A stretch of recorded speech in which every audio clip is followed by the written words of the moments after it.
کیا آپ جانتے ہیں کہ جب وزیر اعظم لیاقت علی خان کو بھرے مجمع میں گولی مار دی گئی تو لہولہان وزیر اعظم کی زبان سے آخری الفاظ کیا نکلے تھے؟ لیاقت علی خان کا ایسا کون سا ریکارڈ تھا جو گزرے 75 برسوں میں کوئی بھی وزیر اعظم نہ توڑ سکا؟ نوابزادہ اپنے دونوں معصوم بیٹوں سے وزیر اعظم ہاؤس کے برتن کیوں دھلوایا کرتے تھے؟ لیاقت علی خان جب وزیر اعظم بنے تو انہیں کتنی کھٹارا گاڑی دی گئی تھی کہ جسے کوئی خریدنے کو بھی تیار نہ تھا۔ تحریک مداح صحابہ کے دوران لیاقت علی نے اسمبلی میں تقریر کرتے ہوئے ایسے کون سے اشعار پڑھے تھے کہ لکھنؤ کے شیعہ ان کے دشمن ہو گئے؟ تو دوسری طرف سید حسین احمد مدنی نے ان کے خلاف کفر کا فتویٰ کیوں لگایا تھا؟ اور ہاں، اس وقت پاکستانی شوبز کی کون سی مشہور شخصیت کے سگے پردادا لیاقت علی خان ہیں، لیکن میڈیا نے کبھی ہماری عوام کو یہ بتایا ہی نہیں۔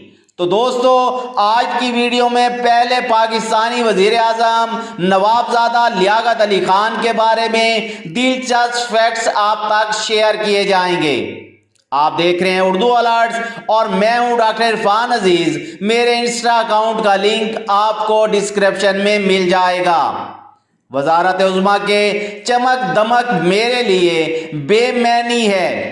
اگر مجھے یہ معلوم ہو کہ بطور چپڑاسی پاکستان کی بہتر خدمت کر سکتا ہوں تو باخدا میں اس سے انکار نہیں کروں گا۔ دوستو، یہ الفاظ کسی اور کے نہیں بلکہ پاکستان کے پہلے وزیر اعظم لیاقت علی خان کے تھے۔ لیاقت علی خان کہا کرتے تھے کہ میرے پاس نہ روپیہ ہے اور نہ دولت، صرف ایک جان ہے جو قومی خدمت کے لیے وقف کر رکھی ہے۔ میں یقین دلاتا ہوں کہ جب کبھی بھی پاکستان کے لیے خون دینے کا وقت آیا تو میرا خون بھی عوام کے خون میں شامل ہوگا۔ قائد ملت لیاقت علی خان نے تقسیم ہند کے بعد نہ صرف اپنی ساری زمین اور جائیداد چھوڑ دی بلکہ انہوں نے پاکستان آ کر اس جائیداد کے عوض میں کوئی کلیم تک نہیں کیا۔ ان کے پاس پاکستان میں 1 انچ زمین، کوئی ذاتی بینک اکاؤنٹ اور کوئی کاروبار نہیں تھا۔ خان صاحب کے پاس 2 اچکن، 3 پتلونیں اور 1 بوسکی کی قمیض تھی، اور ان کے پتلونوں پر بھی پیوند لگے ہوتے تھے۔ وہ اپنی پتلون کے پیوندوں کو ہمیشہ اپنے اچکن کے پیچھے چھپا لیتے تھے۔ لیاقت علی شہید نے اپنی وزارت عظمیٰ کے دوران کفایت شعاری اور سادگی کو اپنا شعار بنایا ہوا تھا۔ وہ گوشت، انگریزی اور دیسی کھانوں کا شوق رکھنے کے باوجود زیادہ تر سبزیاں کھایا کرتے تھے، کیونکہ یہ سبزیاں وزیر اعظم ہاؤس کے باغیچے کی ہوا کرتی تھیں۔ اگر سبزیاں بازار سے لانا ہوتی تو ملازمین کو سختی سے ہدایت تھی کہ وہ سبزیاں خریدی جائیں جو سب سے سستی ہوں۔ کیا میں پاکستان کے وقت پاکستان میں ایک بھی بینک نہیں تھا، لیکن لیاقت علی خان کے دور میں 124 بینک قائم ہوئے۔ یاد رہے کہ اس وقت پاکستانی کرنسی بھارتی روپے سے مستحکم تھی، تب 100 پاکستانی روپے 140 بھارتی روپوں کے برابر تھی۔ جن دنوں لیاقت علی خان پاکستان کے پرائم منسٹر ہوا کرتے تھے، نوابزادہ کے بیٹوں اشرف اور اکبر کو ہدایت تھی کہ وہ کھانا کھانے کے بعد باورچی خانے میں باورچی کے ساتھ خود بھی برتن دھویا کریں۔ اس طرح وہ اپنے برتن خود دھویا کرتے تھے۔ قائد اعظم کے ADC عطا ربانی کہتے ہیں کہ قیام پاکستان کے فوراً بعد وزیر اعظم لیاقت علی خان کو ایک پرانی کار ملی تھی جسے سٹارٹ کرتے وقت ہمیشہ پریشانی ہوتی تھی۔ مجھے ان کی کار کا انجن چالو کرنے کے لیے دھکا لگانے میں مدد کرنا پڑتی۔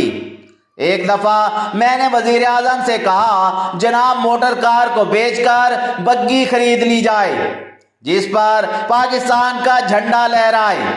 اس پر وزیر اعظم لیاقت علی خان بولے، یہ تو بتاؤ ایسی کار کو خریدے گا کون؟ قائد اعظم محمد علی جناح کی وفات کے بعد ہندوستان نے فوجی کارروائی کر کے حیدرآباد دکن پر قبضہ کر لیا اور اس نے پاکستان کو بھی کمزور سمجھنا شروع کر دیا تھا۔ اس موقع پر قائد ملت لیاقت علی خان نے مکہ لہراتے ہوئے کہا، ہندوستان نے پاکستان کی سالمیت کو نقصان پہنچایا تو اینٹ کا جواب پتھر سے دیا جائے گا۔ لیاقت علی خان کی پہلی شادی اپنے کزن جہانگیرہ بیگم سے ہوئی تھی، جبکہ بیگم رانا ان کی دوسری اہلیہ تھی۔ بیگم رانا کی پیدائش ہندوستان کے علاقے اتراکھنڈ میں الموڑا کے مقام پر ایک مسیحی خاندان میں ہوئی اور ان کے والد ڈینل پینتھ نے ان کا نام شیلا آئرن پینتھ رکھا تھا۔ شیلا اعلیٰ تعلیم کے حصول کے بعد دلی کے ایک کالج میں معاشیات کی پروفیسر تھی کہ 1931 میں لیاقت علی خان سے ان کی ملاقات ہو گئی، جہاں وہ لیکچر دینے آئے تھے۔ اس کے اگلے ہی سال انہوں نے اسلام قبول کر لیا اور پھر لیاقت علی خان سے ان کی شادی ہو گئی۔ ایک موقع پر کسی طالب علم نے وزیر اعظم لیاقت علی خان سے پوچھا کہ آپ نے ہندوستان میں میلوں پر پھیلی ہوئی اپنی جائیدادوں، جنگیروں، کوٹھیوں اور مارکیٹوں کے بدلے میں پاکستان میں کوئی کلیم کیوں نہیں داخل کیا؟ تو اس موقع پر قائد ملت کا جواب یہ تھا، میں طارق بن زیاد کے ماننے والوں میں سے ہوں۔ جب وہ اسپین پہنچے تو انہوں نے اپنی کشتیاں جلا دی تھیں۔ پاکستان کا وجود ہی میرے لیے ایک عظیم وراثت ہے، میں جائیداد کے لیے کیا کروں گا؟ ایک دفعہ موسم سرما میں لیاقت علی خان برآمدے میں بیٹھے شیو کروا رہے تھے کہ ان کی ایک ملازم کہنے لگے، جناب آپ کو سردی لگ جائے گی۔ تب نوابزادہ نے جواب دیا، خدا کا شکر ہے کہ میرے سر پر یہ چھپر تو ہے، ایسے بھی ہزاروں خدا کے بندے موجود ہیں جن کو یہ بھی میسر نہیں۔ آرام کی جتنی عادت ڈالو اتنی ہی بڑھ جاتی ہے۔ 16 اکتوبر 1951 کے روز پاکستان کے پہلے وزیر اعظم لیاقت علی خان راولپنڈی کے کمپنی باغ میں جلسے سے خطاب کے لیے مائک پر آئے۔ ابھی انہوں نے برادران ملت کے الفاظ ہی کہے تھے کہ جلسے میں موجود سید اکبر نامی ایک شخص نے ان پر فائر کر دیا اور پاکستان کے پہلے وزیر اعظم کے سینے پر گولیاں آن لگیں۔ کتابوں میں تحریر ہے کہ شہادت سے قبل لیاقت علی خان کے آخری الفاظ تھے، اللہ پاکستان کی حفاظت کرے۔ اگر آپ 90 کی دہائی میں بڑے ہوئے ہیں تو آپ نے یہ جملے ضرور سنے ہوں گے، 1 روپے کی چھلی 2 روپے کا پان، چل میرے گھوڑے ہندوستان، ہندوستان کی پہلی گلی لیاقت علی کو گولی لگی، ساری دنیا رونے لگی۔ جی ہاں، قائد ملت نوابزادہ لیاقت علی خان کی شہادت پوری دنیا کے لیے صدمے سے کم نہ تھی، کیونکہ ایک وزیر اعظم کو سر عام کسی جلسے میں دن دیہڑے گولی سے اڑا دیا گیا تھا۔ علی گڑھ یونیورسٹی میں ایک روایت یہ بھی رہی ہے کہ عام سوگ کے موقع پر وہاں سائرن بجایا جاتا ہے، جو اس بات کا اعلان ہے کہ یونیورسٹی اس رنج و غم میں برابر کی شریک ہے۔ چنانچہ جب پاکستان کے پہلے وزیر اعظم لیاقت علی خان، جو علی گڑھ یونیورسٹی کے اسٹوڈنٹ بھی رہے، جب انہیں 16 اکتوبر 1951 کو شہید کر دیا گیا تو یونیورسٹی کی طالب علموں نے اصرار کیا کہ سائرن بجایا جائے۔ یونیورسٹی انتظامیہ اس پر راضی نہ تھی، چنانچہ طالب علم کا ایک مشتعل ہجوم یونیورسٹی کے وائس چانسلر ڈاکٹر ذاکر حسین کی کوٹھی پر پہنچا اور مطالبہ کیا کہ وہ سائرن بجانے کا حکم دیں، لیکن وہ اس کے لیے تیار نہ ہوئے۔ آخرکار بڑی ناگواری سے کہہ دیا کہ جائیے اور جو چاہے کیجیے۔ طالب علموں نے واپس یونیورسٹی آ کر اس کمرے کا تالا توڑا جہاں سائرن نصب تھا اور سائرن بجا کر علی گڑھ یونیورسٹی کی طرف سے پاکستان کے پہلے وزیر اعظم کی شہادت پر اپنے رنج و غم کا اظہار کیا۔ نوابزادہ لیاقت علی خان وزارت عظمیٰ کے عہدے پر 4 سال 2 ماہ اور 1 دن برجمان رہے۔ واضح رہے کہ یہ پاکستان کی تاریخ میں طویل عرصے تک وزیر اعظم رہنے کا ایک ناقابل شکست ریکارڈ ہے، کیونکہ پاکستان کے 23 وزراء اعظم میں سے آج تک کوئی بھی دوسرا لیڈر یہ ریکارڈ نہیں توڑ سکا۔ بیگم رانا لیاقت علی خان نے انٹرویو میں بتایا تھا کہ قائد ملت 16 اکتوبر کو صبح راولپنڈی پہنچے۔ یہاں کمپنی باغ کے عظیم الشان جلسے میں انہوں نے ملک میں نئے انتخابات کا اعلان کرنا تھا، یقیناً بہت جلد فری اینڈ فیئر الیکشن ہوتے اور ملک ترقی کی راہ پر گامزن ہوتا۔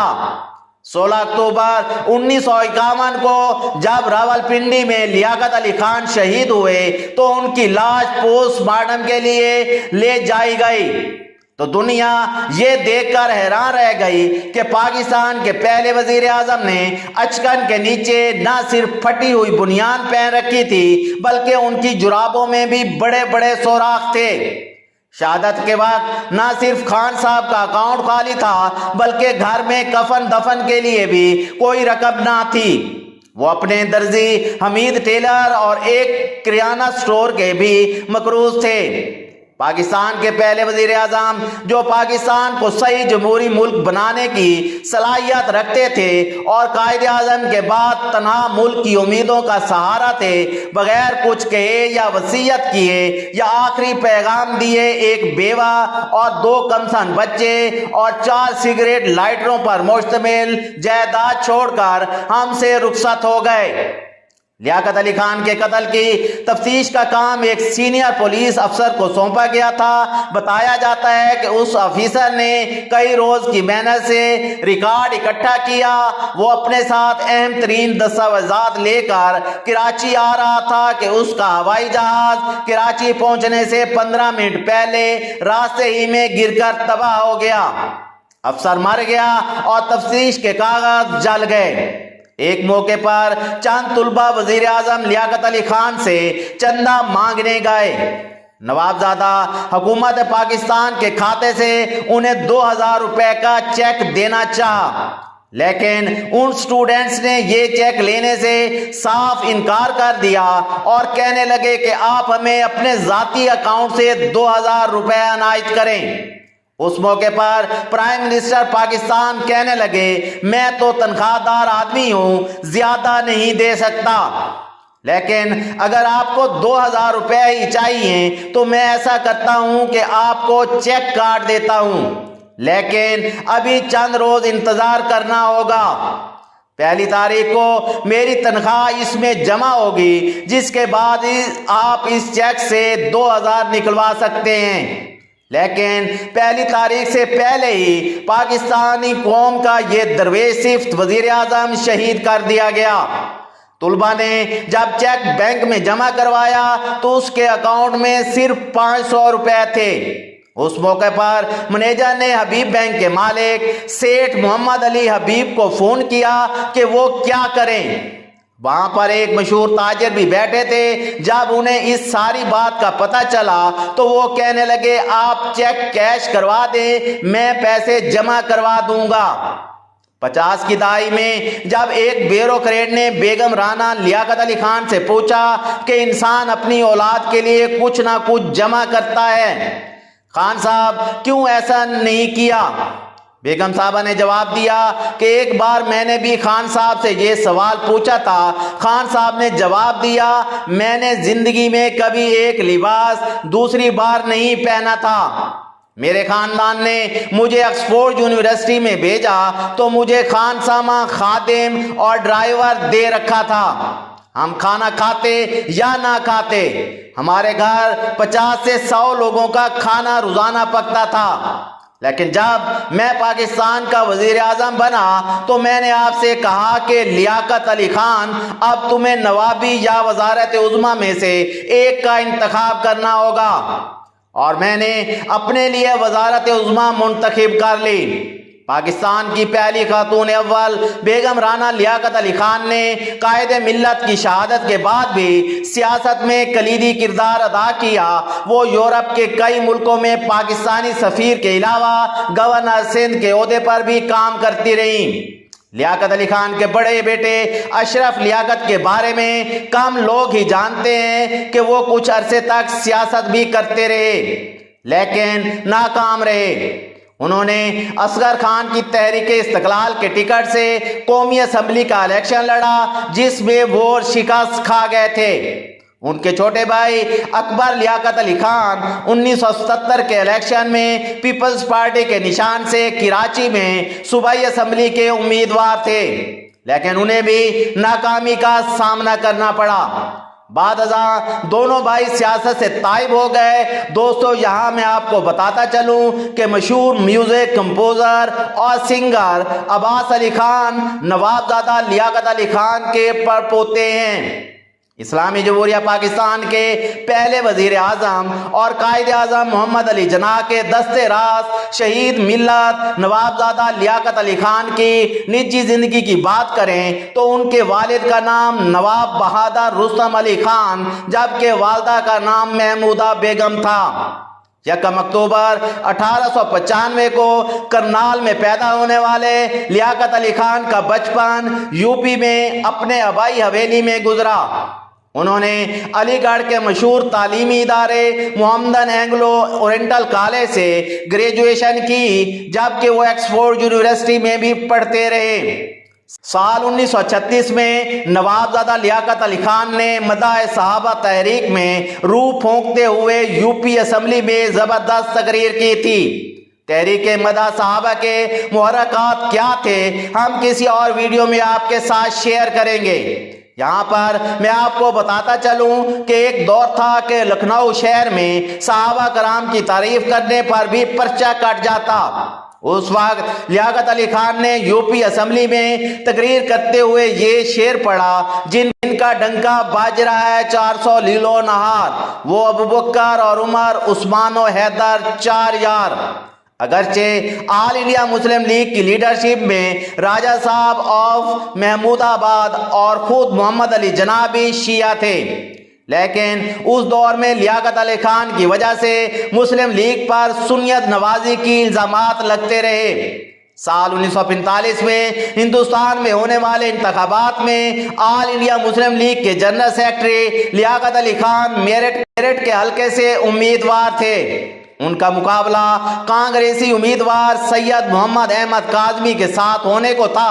ایسا بتایا جاتا ہے کہ تب مولانا حسین احمد مدنی نے مسلم لیگ کو ووٹ دینے والوں پر کفر کا فتویٰ لگاتے ہوئے پورے حلقے کا دورہ کیا تھا لیکن شاید قدرت کو کچھ اور ہی منظور تھا۔ الیکشن کا رزلٹ آیا تو نواب زادہ لیاقت علی خان نے 4530 ووٹ حاصل کر کے کامیابی کا جھنڈا لہرا دیا جبکہ مد مقابل امیدوار کو صرف 2723 ووٹ ملے تھے۔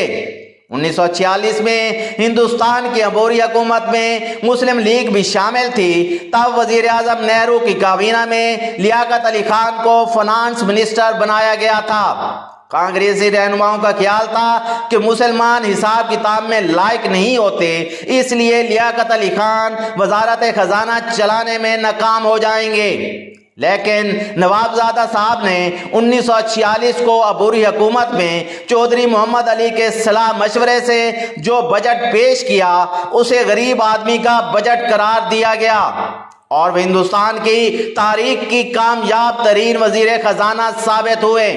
میں امید کرتا ہوں کہ یہ ویڈیو آپ کو پسند آئی ہوگی۔ ویڈیو کو لائک کریں، شیئر کریں، اردو الرٹس کو لازمی سبسکرائب کر لیں اور ہماری ویڈیوز دیکھتے رہیں۔ اللہ حافظ و ناصر۔